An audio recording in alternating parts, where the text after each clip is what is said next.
नमस्कार, जनता टीवी देख रहे हैं आप। मैं हूं आपके साथ पूजा मोहन पांडे। बुलेटिन की शुरुआत करते हुए सबसे पहले आपको बता दें, मेरठ में गैंगस्टर अनिल दुर्जाना को एसटीएफ ने मुठभेड़ में ढेर कर दिया। जानकारी के हिसाब से कुख्यात अनिल दुर्जाना के मेरठ में भोला झाल पर सक्रिय होने की पुख्ता जानकारी होने के बाद एसटीएफ ने उसे चारों ओर से घेर लिया था। बताया गया कि पुलिस पर फायरिंग करते हुए वो फरार होने की कोशिश कर रहा था। इसी बीच पुलिस की गोली लगने से उसकी मौत हो गई है। आपको बता दें कि अनिल दुर्जाना पर 18 मर्डर और 62 गंभीर आपराधिक मामलों का मामले दर्ज थे। आरोपी वो बताया जाता है। जो प्रारंभिक सूचनाएं मुख्यालय पर प्राप्त हुई थी और जो इसका बैकग्राउंड था उसके बारे में मैंने आपको अवगत कराया। विस्तृत प्रेस विज्ञप्ति हमारी एसटीएफ की मेरिट यूनिट के द्वारा शीघ्र ही जारी की जाएगी। क्या निकाय चुनाव में कोई गड़बड़ी आ चुकी, वहां पोलिंग भी चल रही, कहीं उससे कुछ रिलेटेड तो नहीं था? ये कोई जैसे कि मैंने आपको बताया कि एक व्यक्ति को अभी हाल में ही इसने धमकी दी थी, जिसके बारे में दादरी गौतम बुद्ध नगर में अभियोग पंजीकृत हुआ था रंगदारी मांगने का, और इसका बड़ा भारी गिरोह था और ये जेल से छूटने के बाद से पुनः अपने गैंग को संगठित कर रहा था। जमानत के बाहर कब आया था? कितना समय?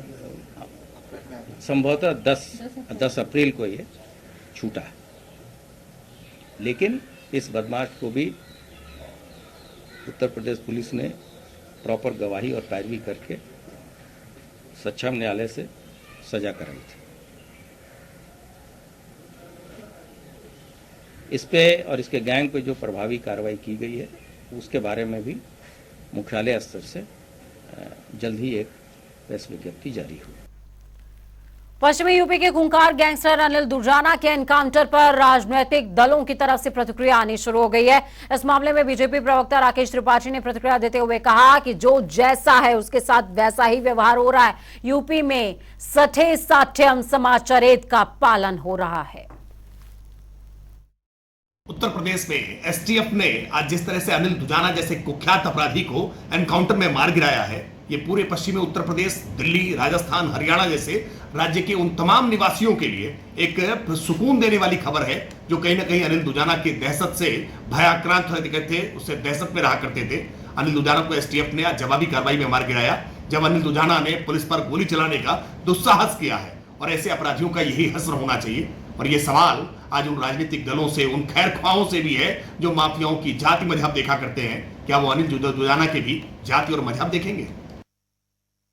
चलिए ग्राउंड जीरो का रुख करते हैं। ग्राउंड जीरो से हमारे साथ अनूप जुड़े हुए हैं। अनूप, सठे साठ्यम समाचारेत का पालन बीजेपी कर रही है, ऐसा राकेश त्रिपाठी कहते नजर आ रहे हैं। फिलहाल अनिल दुर्जाना ढेर हो चुका है। देखिए, नोएडा क्षेत्र में जिस तरीके से अनिल दुर्जाना एक अपराध की दुकान चलाता था और लगातार आपने देखा किस तरीके से अपराध में लिप्त था। अभी पिछले महीने ही ये जेल से छूट कर आया था और जिस तरीके से लगातार योजनाएं बना रहा था अपराध को लेकर के, लेकिन कहीं न कहीं एसटीएफ पुलिस इसकी तलाश पे थी। और जिस समय उत्तर प्रदेश के राजकुमार विश्वकर्मा कार्यवाहक डीजीपी बने थे, उस समय भी उन्होंने कहा था कि अपराधियों की जो निगरानी रखी जाएगी और खासकर उत्तर प्रदेश में जो बड़े अपराधी हैं उनको एक चिन्हित किया जाएगा। और वही वजह हुई कि जब जेल से छूटा, नोएडा जेल से, उसके बाद लगातार इसकी गतिविधियों पर नजर रखी जा रही थी। और आज जिस तरीके से एक यूपी एसटीएफ वहां पर जाबाज सिपाही वहां पर जाकर के इससे मुठभेड़ हुई और अनिल दुर्जाना को मार गिराया गया। तो कहा जा सकता है कि जिस तरीके से मुख्यमंत्री योगी आदित्यनाथ ने इसके पहले लगातार वो कहते नजर आए हैं, अभी इसके पहले जब प्रयागराज पहुंचे थे उन्होंने कहा था कि जो जैसा करेगा उसको वैसा ही व्यवहार मिलेगा। मुझे लगता लगातार यही वजह है कि राकेश त्रिपाठी भारतीय जनता पार्टी के लगातार कहते नजर आ रहे थे कि सठ साठे समाचारेत। तो ये उत्तर प्रदेश में कानून व्यवस्था को लेकर इस समय आप समझिए कि निकाय चुनाव चल रहे हैं और ऐसे में अनिल दुर्जाना एक सातिर अपराधी का मुठभेड़ में मारा जाना, मुझे लगता है एक मैसेज जाता है अपराधियों को लेकर के। लेकिन वही कहीं ना कहीं विपक्ष लगातार हमलावर है सरकार पर कि ये इनकाउंटर वाली सरकार है, तमाम तरीके से आरोप लगा रहे हैं। अब देखने वाली बात होगी कि हालांकि इस इनकाउंटर से बाद लगातार जो क्षेत्र की जनता है, नोएडा क्षेत्र की, वो काफी खुश है, क्योंकि लगातार जिस तरीके से ही अनिल दुजाना की करतूत से उसके क्षेत्रवासी प्रभावित थे, लोग परेशान थे, किस तरीके से वहां पर एक लूटपाट से तमाम जो मुकदमे जमीन कब्जा करना, ये सब तमाम जो मुकदमे, करीब 62 से ज्यादा मुकदमे इस पर दर्ज थे। ये बड़ा शातिर अपराधी था। लगातार यूपी एसटीएफ के साथ साथ तमाम जो स्थानीय पुलिस है इसकी तलाश में थी। अभी जेल से जब छूट कर आया तो लगातार इसकी गतिविधियां लगातार पुलिस ले रही थी कि आखिर क्या योजना बना रहा है और किस तरीके से ये काम कर रहा है। तो तमाम जो चीजें हैं उसको लेकर पुलिस लगातार आज जब वहां मुठभेड़ पहुंची तो ये पुलिस पर फायर करने लगा। उसके बाद वहां पर एनकाउंटर इसका किया गया जिसमें इसकी मौत हो गई। तो हालांकि देखिए अनूप, हर एक एनकाउंटर की मैजिस्ट्रियल जांच होती है और इस एनकाउंटर की भी होगी। अभी हम सुन रहे थे स्पेशल डीजी प्रशांत कुमार को, उन्होंने साफ तौर पर कहा है कि 25 से 26 राउंड फायरिंग हुई है। फायरिंग के बाद जवाबी कार्रवाई में अनिल दुजाना ढेर हो गया। लेकिन क्या जो लिस्ट तैयार हुई है 65 के 65 गैंगस्टर्स की, उनके लिए संकेत योगी सरकार ने या यूं कहें कि प्रशासन ने देना शुरू कर दिया है कि खैर तो तुम्हारी है नहीं? बिल्कुल कहा जा सकता है पूजा, क्योंकि जिस तरीके से आपने देखा था कि आज विधानसभा के सत्र के दौरान मुख्यमंत्री योगी आदित्यनाथ ने कहा था कि उत्तर प्रदेश में कानून व्यवस्था का राज्य है और अपराध को पनपने नहीं दूंगा, ऐसे लोगों को मिट्टी में मिलाना है। तो ये उसके बाद एक पूरी लिस्ट तैयार की गई। हालांकि विपक्ष लगातार हमलावर था कि टॉप 10 की लिस्ट बनाई जाए, उत्तर प्रदेश में कितने माफिया हैं उनकी लिस्ट बनाई जाए और फिर उस पर कार्रवाई की जाए। और यही वजह हुई कि कार्यवाहक डीजीपी राजकुमार विश्वकर्मा आदेश दिया। उसके बाद एक 65 से ज्यादा अपराधियों की लिस्ट बनाई गई और अब लगातार इनकाउंटर, अभी देखा पहला इनकाउंटर, इसके बाद एक संदेश जरूर दिया गया है कि जो अपराधी अभी सक्रिय हैं वो कहीं ना कहीं पुलिस के रडार पर हैं, यूपी एसटीएफ के रडार पर हैं। उत्तर प्रदेश में कानून व्यवस्था में किसी प्रकार का खिलवाड़ नहीं होगा, ये मुख्यमंत्री लगातार कहते नजर आते हैं। और अभी आपने देखा किस तरीके से उत्तर प्रदेश में जब जनसभा और सबसे बड़ी बात अनूप ये कि अनिल दुजाना मेरठ और या यूं कहें कि पश्चिम बेल्ट का बहुत बड़ा कुख्यात गैंगस्टर था, जिस पर ये शिकंजा कसा गया, जिसको ढेर कर दिया गया है। और दूसरे चरण के जो मतदान निकाय के होंगे उस पर भी बड़ा इंपैक्ट पड़ने वाला है। बहुत शुक्रिया अनूप हमारे साथ जुड़ने के लिए, अहम जानकारी ग्राउंड जीरो से साझा करने के लिए।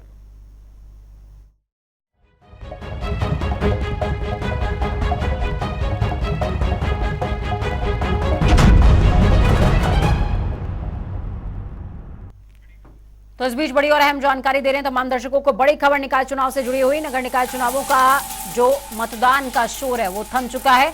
ईवीएम मशीन को सील किया गया है। शाम को 5 बजे तक की अगर वोटिंग परसेंटेज की बात करें तो रायबरेली में लगभग 48.61% वोटिंग हुई है। ललितपुर में लगभग 56.15% वोटिंग, बिजनौर में 55% वोटिंग दर्ज की गई है। ये 5 बजे तक का वोट प्रतिशत है, जबकि जो आखिरी परसेंटेज है उनको उसके रुझान आने में अभी कुछ समय लगेगा।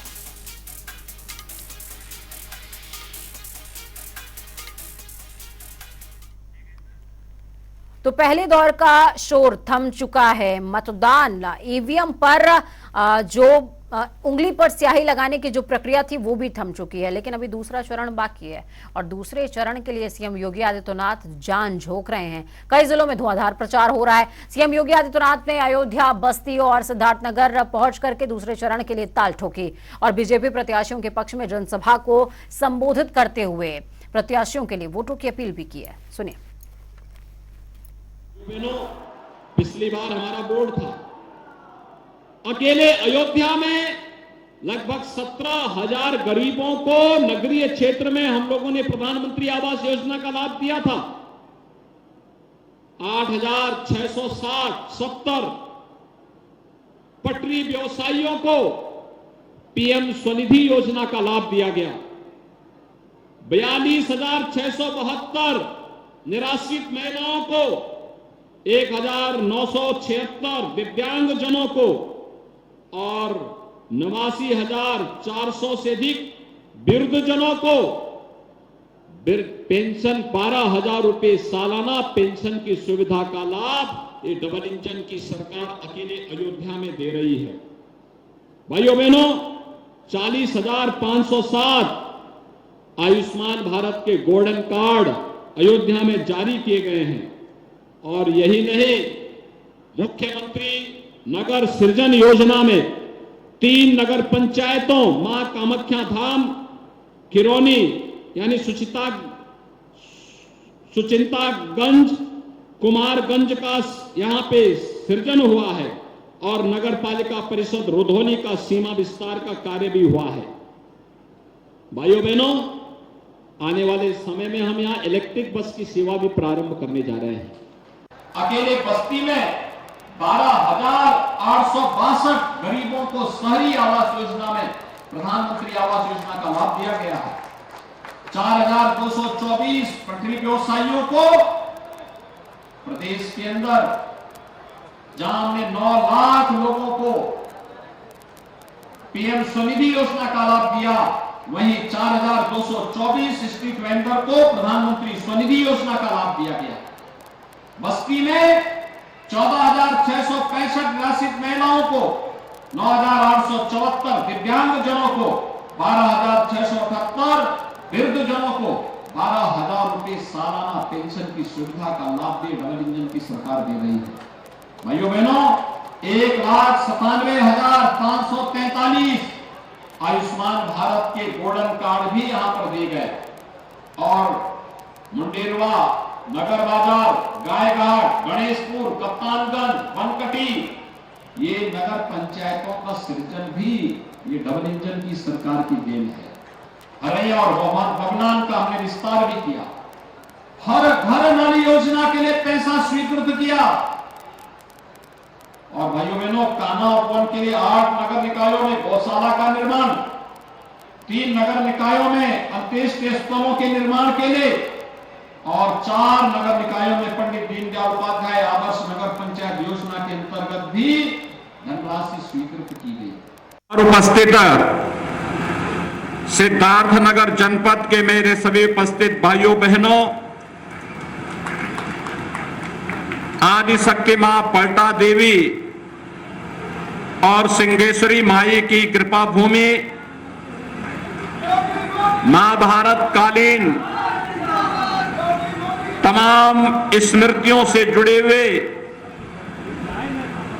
तथागत भगवान बुद्ध के इस पावन धरा को कोटि कोटि नमन करते हुए मैं आप सबका हृदय से अभिवादन करता हूं। हमने पहले भी कहा, विकास सबका करेंगे, चेहरा देख करके नहीं, जाति मत और मजहब देख करके नहीं। उत्तर प्रदेश का नागरिक होगा, उसको शासन की योजनाओं का लाभ मिलेगा, लेकिन हम किसी का तुष्टीकरण नहीं करेंगे।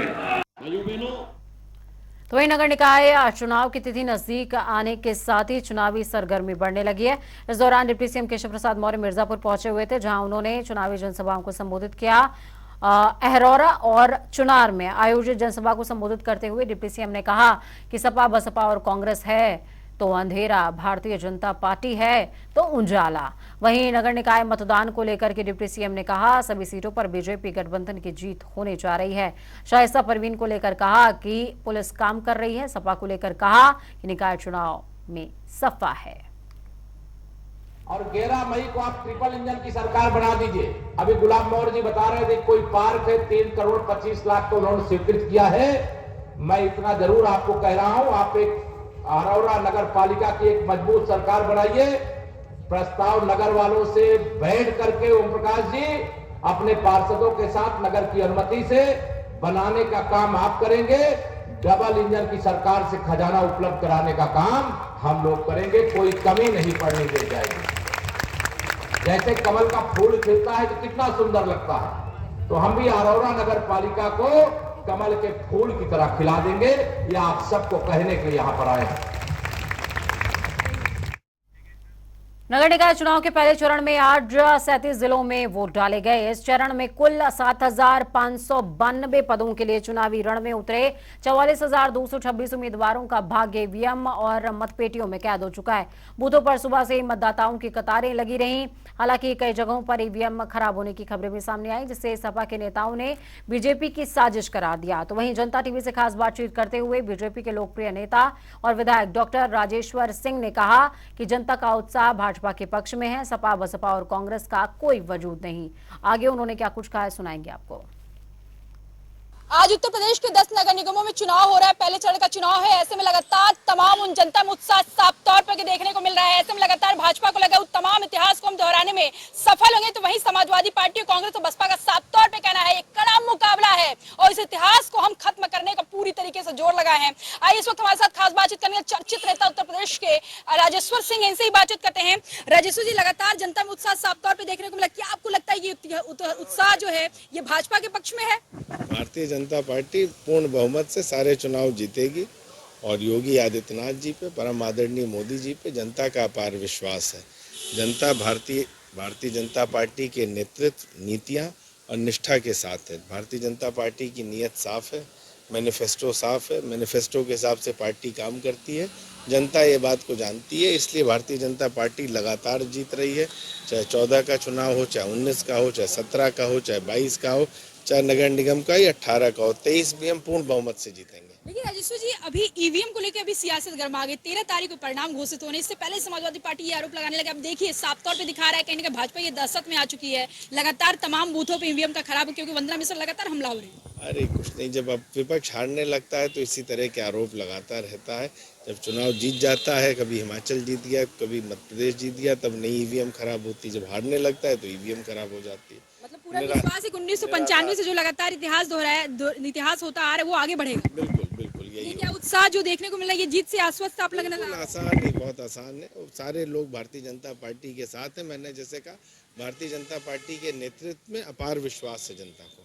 तो ये थे राजेश्वर सिंह का साफ तौर पे कहना था लगातार जो जनता उत्साह दिखा रही, कहीं ना कहीं ये जीत में हमारे पक्ष में है। लगातार जो तमाम पार्टियां रही हैं, समाजवादी पार्टी हो, बसपा हो, कांग्रेस, इनका सब कुछ खत्म हो चुका है और सिर्फ भारतीय जनता पार्टी है जो तमाम जनता के उस विकास के कहानी को लिखेगी और आगे बढ़ाएगी। और ये सब 2023 का ये निकाय चुनाव ही नहीं बल्कि 2024 के लोकसभा चुनाव में भी पूर्ण बहुमत की सरकार बनाएगी। कैमरा के साथ मैं जय सिंह, जनता टीवी, लखनऊ।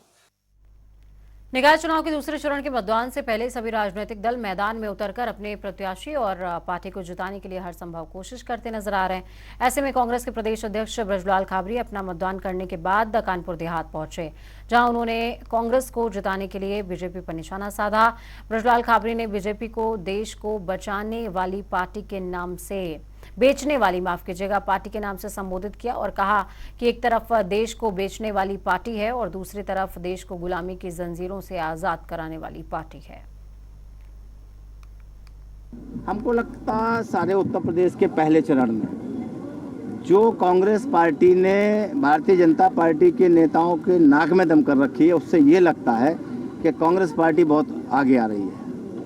अभी जंतर मंतर पर कल देर रात एक महिला पहलवानों के साथ कुछ घटना हुई, उसको लेकर के क्या कहेंगे आप, क्या मानते हैं? नहीं, ये घटना कोई आज की नहीं है, पुरानी घटना है, लेकिन भारतीय जनता पार्टी की सरकार है तो सब चीज़ मुमकिन है। एक तरफ एक गरीब के लिए कानून अलग है और भारतीय जनता पार्टी के नेताओं के लिए कानून अलग है, जबकि बाबा साहब अम्बेडकर ने जो संविधान बनाया, जो कानून बनाया है, उसमें कानून एक। वक्त यहाँ पर छोटे से ब्रेक का ब्रेक के उस पार खबरों का सफर लगातार जारी रहेगा। बने रहिए जनता टीवी के साथ, क्योंकि हमें आपकी ताकत, अपना और अपनों का बहुत ख्याल रखिए। नमस्कार।